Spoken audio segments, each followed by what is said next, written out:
तो मैं समझता हूँ उनको भी बड़ा हृदय दिखाकर एक बड़े भाई के नाते कि 75 साल अगर हमारे कुछ लोग आगे बढ़ गए तो ये भी हमारा छोटा भाई है, इसका हमें हाथ पकड़ लेना चाहिए, इनको भी आगे बढ़ाना चाहिए। बस सिर्फ इतनी भर बात है। और तो कहीं ना कहीं सरकार तो इसमें बेईमानी कर ही रही है, तो इतनी नौकरियां वैसे ही नहीं बची हैं। तो इसमें अब जब ये वर्गीकरण का मुद्दा है तो मैं समझता हूँ उन्हें बड़ा हृदय दिखाकर इस पर काम करना चाहिए। तो कैप लगा रखी है 22% की, और उन्होंने 10% जो चुपके से बैकडोर से अपने जनरल कैटेगरी के लोगों को जो घुसा दिया है, उस पर वो अगर समर्थन कर रही है तो समझ लीजिए फिर समाज की क्या लड़ाई लड़ रही है। आज अपने लोगों का मुझे खुशी होती कि वो इस 22% के 32% कराने के लिए लड़ती, 32% की आवाज उठाती। इसमें आप जजमेंट को डिटेल में पढ़ेंगे, इसमें कहीं भी इस तरीके की बात नहीं है कि जहां जिन लोगों को अगर वर्गीकरण हो जाता है, क्लासिफिकेशन हो जाती है, तो जिन लोगों को आरक्षण नहीं मिल रहा है या उनका आरक्षण बंद हो जाएगा।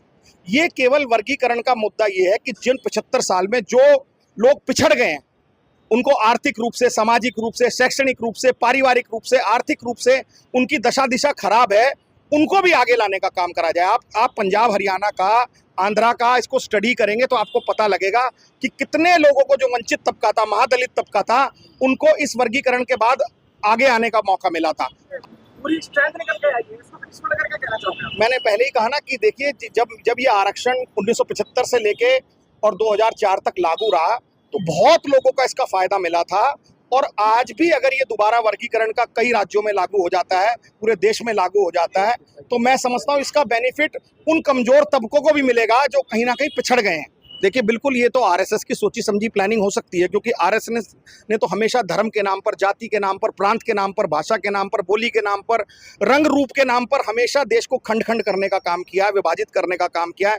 उनकी सोच तो हमेशा ही फांसीवादी सोच है। ये तो हमें आपस में मिलकर सोचना चाहिए कि हमारा इतना जो एक भाईचारा है, एक अमनो अमान है, उसको हमें बरकरार रखना, और ये दोनों पक्षों की जिम्मेवारी है कि इसको अमनो अमान को बचा के रखें, भाईचारे को बना के रखें।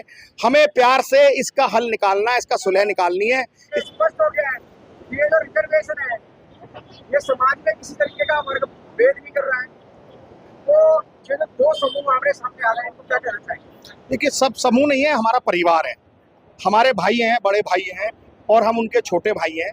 ये एक वर्गीकरण का मुद्दा मैं समझता हूँ बड़े हृदय से, बड़े दिल से सोचने का विषय है। और इतने साल एक लंबी जद्दोजहद, एक लड़ाई के बाद आज सुप्रीम कोर्ट के 7 जजों की बेंच ने निर्णय दिया है, तो मैं समझता हूँ उनको भी बड़ा हृदय दिखाकर एक बड़े भाई के नाते कि 75 साल अगर हमारे कुछ लोग आगे बढ़ गए तो ये भी हमारा छोटा भाई है, इसका हमें हाथ पकड़ लेना चाहिए, इनको भी आगे बढ़ाना चाहिए।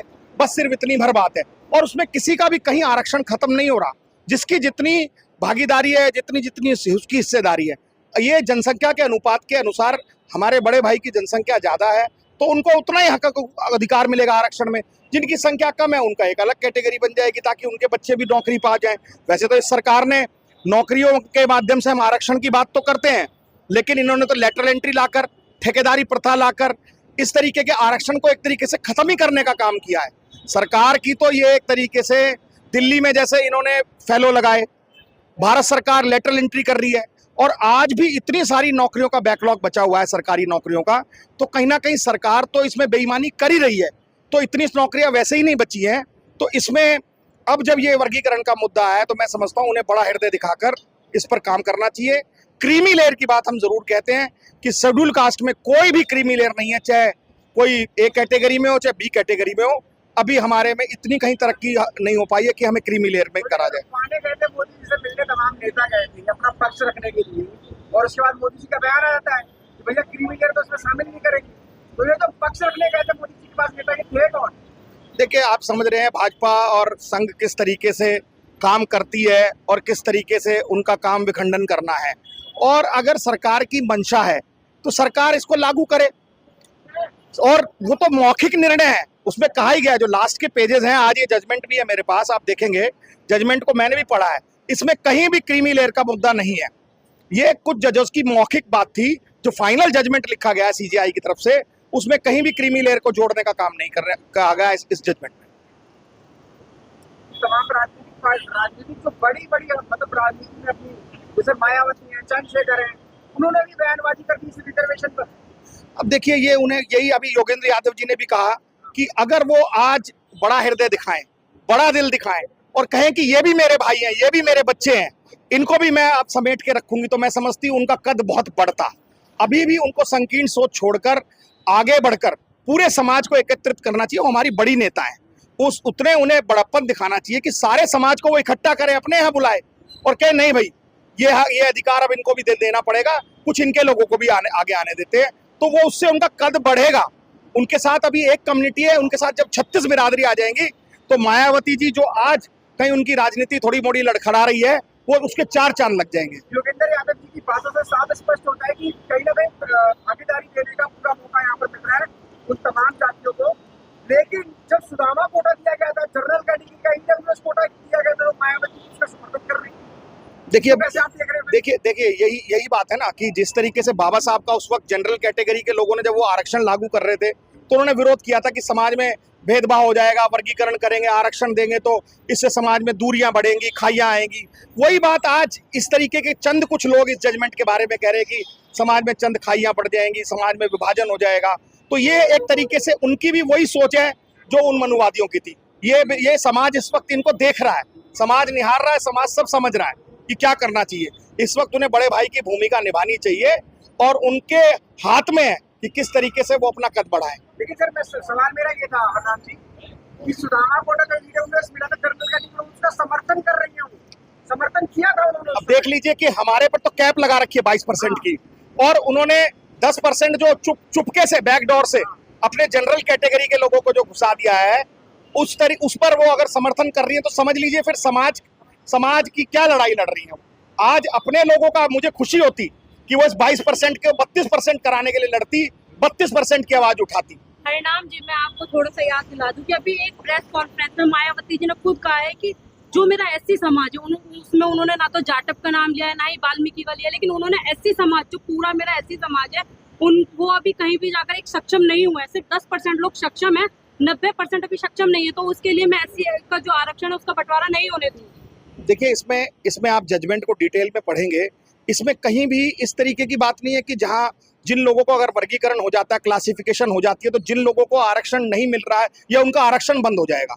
ये केवल वर्गीकरण का मुद्दा ये है कि जिन 75 साल में जो लोग पिछड़ गए हैं, उनको आर्थिक रूप से, सामाजिक रूप से, शैक्षणिक रूप से, पारिवारिक रूप से, आर्थिक रूप से उनकी दशा दिशा खराब है, उनको भी आगे लाने का काम करा जाए। आप पंजाब हरियाणा का, आंध्रा का इसको स्टडी करेंगे तो आपको पता लगेगा कि कितने लोगों को जो वंचित तबका था, महादलित तबका था, उनको इस वर्गीकरण के बाद आगे आने का मौका मिला था। आज वही मौका और राज्यों में भी अगर लागू हो जाए तो उनके भी बहुत लोग डीएसपी बन सकते हैं, एसडीएम बन सकते हैं, आईएएस बन सकते हैं, पीसीएस बन सकते हैं, डॉक्टर बन सकते हैं, इंजीनियर बन सकते हैं, चार्टर्ड अकाउंटेंट बन सकते हैं, कंपनी सेक्रेटरी बन सकते हैं। तो ये एक स्वागत करने वाला निर्णय है। इसको बड़े हृदय से, बड़ी सोच के साथ देखना चाहिए, और जो व्यक्ति इस वक्त बड़ी सोच दिखाएगा वो बड़ा नेता बनेगा, और जो छोटी सोच दिखाएगा, मैं समझता हूँ पूरा समाज उसको देख रहा है। भारत बंद कर रहे हैं, फिर कौन लोग हैं सर?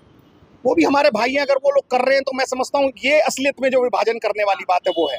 जब हमने 2 अप्रैल 2018 को जब हमने SC/ST एक्ट को एबॉलिश करने का ये काम कर रही थी भाजपा की सरकार, तो हमने सबने मिलकर पूरे भारत बंद को सक्सेस कराया था, सारे समाज उसमें साथ थे। आज अब एक समाज को अगर आप साथ कर लेंगे तो मैं नहीं समझता वो भारत बंद कहीं सफल होने जा रहा है, और वो बल्कि अलग थलग पड़ जाएंगे। एक मेरा आखिरी सवाल है आपसे कि अभी आपने आरक्षण की बात करी, बंटवारे की भी बात करी। जब तक अगर आरक्षण लेंगे तभी, मतलब पढ़ेंगे लिखेंगे तभी हम आरक्षण ले सकते हैं ना। कावड़ ढोके, अंधविश्वास में लग के, या पढ़ेंगे लिखेंगे नहीं, उससे मतलब आरक्षण कैसे लेंगे? देखिए ये वो वैसा ही नारा है जैसे जब जनरल कैटेगरी के लोग कहते हैं कि आरक्षण को समाप्त कर दीजिए, क्योंकि ये कब तक इनको आरक्षण देते रहेंगे, ये लोग पढ़ते लिखते तो है नहीं, इसलिए कर दीजिए। ये एक तरीके का बहाना है। आप पढ़ने लिखने की बात कर रहे हैं, पढ़ने लिखने का काम तो सरकारों को अच्छे स्कूल बनाने थे, या जब उनकी आर्थिक स्थिति अच्छी होगी तभी वो अपने बच्चे को क्वालिटी एजुकेशन दे सकते हैं ना। आज जिस वर्ग के पास पैसा ज्यादा है, जो वर्ग के लोग अफसर बन गए हैं, वो अपने बच्चे को नीट की तैयारी करा रहे हैं, वो अपने बच्चे को जेईई की तैयारी करा रहे हैं, कोचिंग करा रहे हैं, प्राइवेट स्कूल में पढ़ा रहे हैं, ट्यूशन दे रहे हैं, तो उनके बच्चे आगे बढ़ रहे हैं। जब इस वर्ग के भी बच्चे लोगों को वो अच्छी क्वालिटी एजुकेशन देंगे, कोचिंग देंगे, तो उनके बच्चे भी पढ़ना शुरू कर देंगे।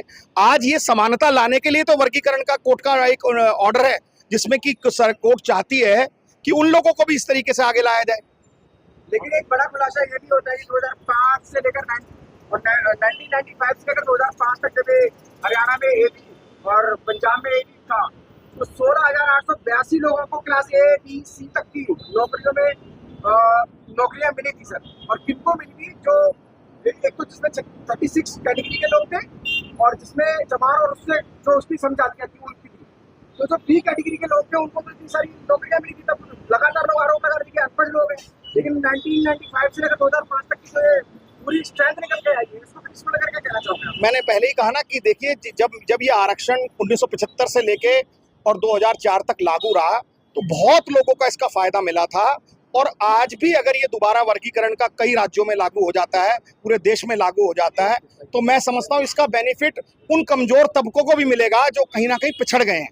सर मेरा चलते चलते का आखिरी सवाल है कि जैसे अभी थोड़ी देर पहले विकास जी ने बोला था कि 21 तारीख को भारत बंद के लिए, लेकिन अभी देखा जाए फिलहाल में ये आरएसएस की एक चाल लग रही है, क्योंकि जाटव समाज हो या और भी अन्य समाज हो, उन्होंने अभी तक 21 तारीख को भारत बंद को लेकर के कुछ भी नहीं बोला है। और जो देखा जाए कि फेसबुक पे हो तो आरएसएस से इस भारत बंद को लेकर के समर्थन देने में तैयार है और कहा जा रहा है कि वाल्मीकि समाज जो जाटव समाज से लड़ाई करे। देखिए, बिल्कुल ये तो आरएसएस की सोची समझी प्लानिंग हो सकती है, क्योंकि आरएसएस ने तो हमेशा धर्म के नाम पर, जाति के नाम पर, प्रांत के नाम पर, भाषा के नाम पर, बोली के नाम पर, रंग रूप के नाम पर हमेशा देश को खंड खंड करने का काम किया है, विभाजित करने का काम किया है। उनकी सोच तो हमेशा ही फांसीवादी सोच है। ये तो हमें आपस में मिलकर सोचना चाहिए कि हमारा इतना जो एक भाईचारा है, एक अमनो अमान है, उसको हमें बरकरार रखना, और ये दोनों पक्षों की जिम्मेवारी है कि इसको अमनो अमान को बचा के रखें, भाईचारे को बना के रखें। हमें प्यार से इसका हल निकालना है, इसका सुलह निकालनी है। इसका हल रोडों पर नहीं निकलेगा, इसका हल परिवार में, घर में बैठकर निकलेगा। चलिए।